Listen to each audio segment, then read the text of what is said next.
नमस्कार. मी डॉक्टर सोनाली स्वप्नील शिरभाते, बालरोग तज्ज्ञ, अमरावती. तर पालकांनो, आजच्या या सत्रात आपण जाणून घेऊया बाळदमाविषयी. दमा म्हणजे अस्थमा, हे आपल्या सर्वांना माहीतच आहे. श्वासोच्छ्वास लागणे किंवा दम लागणे, वारंवार खोकला येणे, खोकला खूप काळ राहणे न थांबणे, वारंवार सर्दी खोकला होऊन दम न बसणे, ह्या सगळे लक्षणांना आपण दमा असे म्हणतो. वरील ही सर्व लक्षणे बालकांमध्ये आढळून येतात आणि तेव्हा आपण त्यांना बाळदमा म्हणतो.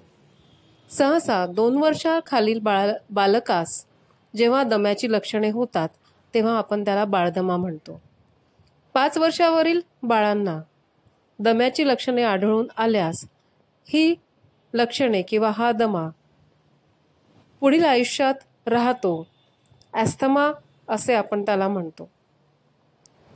बाळदम्याबद्दल तज्ज्ञांच्या मते योग्य उपचार पद्धतीने हा दमा 5 वर्षानंतर बरा होतो.